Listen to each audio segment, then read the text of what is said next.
Sir FDC sir इनके husband के और इनके नाम पे जॉइंट एफडी। हाँ सर उसमें सर रूल ये है सर कि अगर बिफोर मैच्योरिटी अगर सर डेथ हो जाती है तो जो लीगल हेड्स है सर उनको ही पैसा मिलता है सर। चार डॉटर ही है बस, सन नहीं है कोई।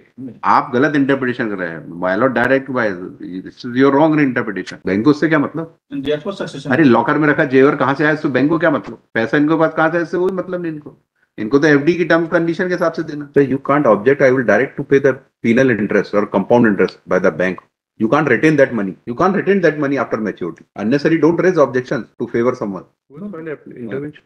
Okay. Who are you? I am the other fourth daughter of the petitioner now. Fourth daughter. There is Satyata application filed before the shameful drama. You are daughter of petitioner. You are Yes. daughters of petitioner. Yes. Why you want to intervene? Petitioner is here to. Petitioner is contesting the matter. My right is also there now because that matter the land, some land of the family was acquired Malon on the basis of amount was deposited in the account of Lakshman Singh who died Malon, and after death Malon. Lakshman Singh means husband of the petitioner. Ah.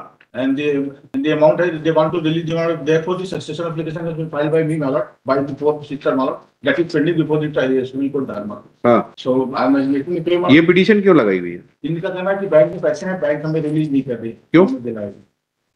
Sir FDC sir इनके husband के और इनके नाम पे joint FD. हाँ sir उसमें sir rule ये है सर कि अगर बिफोर मैच्योरिटी अगर सर डेथ हो जाती है तो जो लीगल हेड्स है सर उनको ही पैसा मिलता है सर। तो लीगल हेड्स ने सर एप्लीकेशन लगाई है सर सेक्शन 372 पेंडिंग है सर हाई कोर्ट में। और सर ये एक पिटीशन यहाँ भी लगा दी है sir just to circumvent that application. Sir ये कितना पैसा है एफडी? 80 लाख। हाँ 50 लाख। अब the application is on page number 11 अपना reply that matter is pending है। चार डॉटर ही है बस, सन नहीं है कोई। तो मदर को ही तो मिलेगा पैसा, मतलब वाइफ है ये तो। नहीं सर ये पांच सर अगर सर हस्बैंड भी सर दोनों के नाम पे सर जॉइंट एफडी थी सर। हाँ जॉइंट ईदर और survivor sir the rule is sir either और सर्वाइवर है ना sir. So now she is survivor. Yes ma'am I have annexed the rule madam I don't know kindly see the rule but at page number 6 madam of my reply but it is a statement of claims in various types of operational instructions. Annexure? Annexure is R1. R1 yes page number 6 it's not दो tables बना है नीचे वाला जो नहीं R1 तो नहीं है आपके इसमें रिप्लाई में। सर रिप्लाई दो रिप्लाई है क्या? हाँ एक सर रिप्लाई से फिर एक रिजल्टर का रिप्लाई। अच्छा R1 हाँ इसमें दो टेबल बने हुए सर। हाँ तो नीचे वाला टेबल है sir deposits without nomination sir. अच्छा इसमें सर ए और बी है सर। सेकंड वाला सर देखिए इधर और survivor situation if A dies outstanding will be payable to B sir मतलब जो पिटिशनर है sir before maturity legal years of A and B and after maturity payable to B. Sir before maturity death हो गई sir इनकी। अरे ऐसा नहीं है। ए डाइज बी डाइज में क्या फर्क है? सर दोनों में से इधर डाइज सर। नहीं आपने दो टेबल में दो सीरियल है पर सर रूल सेम ही है सर उनका। हाँ मतलब सर इधर डाइज होना चाहिए सर एक्चुअली बाकी दोनों के लिए सेम ही है रूल सेम ही है। Outstanding will be paid to B ठीक है दैट इज एंड। यस फिर before maturity legal heirs of A and B after maturity payable to B. एक minute before maturity legal heir of A and B after maturity payable to B. Mature कब हो रही है? Mature sir death के बाद sir. इसका कहाँ लिखा कि डेथ के बाद मैच्योर होगी? मैच्योरिटी मतलब एफडी मैच्योर हो जाएगी तो बी को मिल जाएगी सर फॉर डेथ। अरे इसमें ऐसा कहाँ लिखा है? उसमें लिखा अगर बिफोर मैच्योरिटी अगर लेना है तो सक्सेशन लगेगा, अगर आफ्टर मैच्योरिटी है तो B is alone entitled to get. Before maturity legal heirs of A and B sir तो before maturity legal heir of A and B ठीक है। सर ए डाइस अगर ए की डेथ हो गई सर इसमें तो दोनों के एक ही लीगल हेयर था ना भाई। हाँ सर नहीं इसमें क्या मतलब कि एक सिस्टर उनके साथ रहती है, पांच में से पांच सिस्टर है और एक उनके साथ रहती है, वो उनके हिसाब से वो जे want to see want to better ले मतलब and four four sisters are claiming on their dead also and that is our concern is only मतलब तो आप सक्सेशन में स्टे ले लो दैट इज पेंडिंग मतलब ले लो आप उसमें स्टे। अभी मैच्योर हुआ कि नहीं अभी? चलो मतलब डेट हो गई सर मैच्योरिटी की डेट हो गई तो आप दे दो आप इनको, अब तो मिलेगा इनको। मतलब we have no issue but only our issue is that the amount should be given to the safe custody mode. If Malad direct will give to before maturity legal here आप गलत इंटरप्रिटेशन कर रहे हैं। My lord direct by this is your wrong interpretation.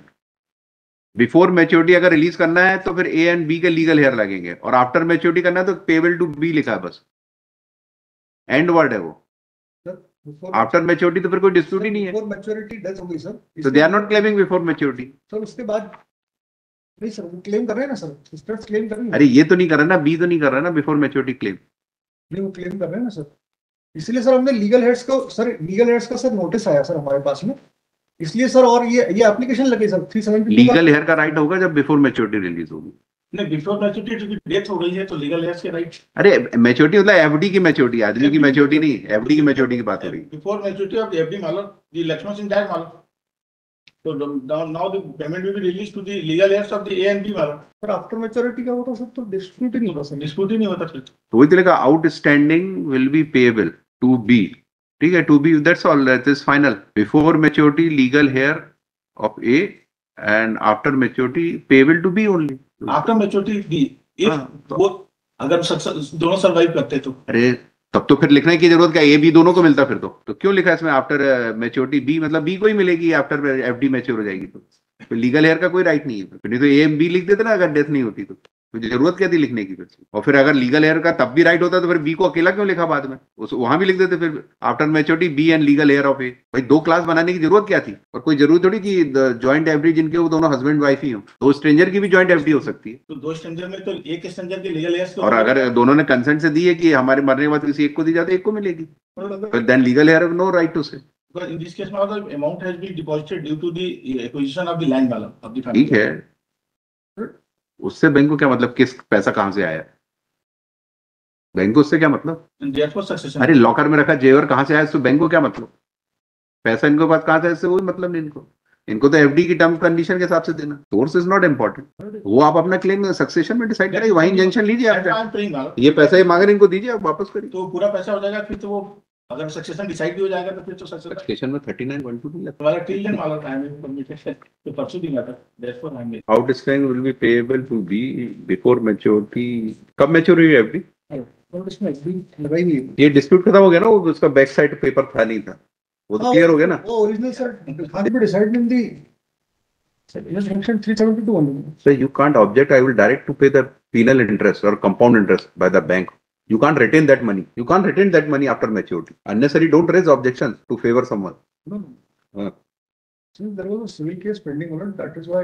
You go by your rules. Yes. Civil code है तो ये आप injection लाओ, आपको जो करना। That's all. ये इशू है बस। चलिए क्लोज।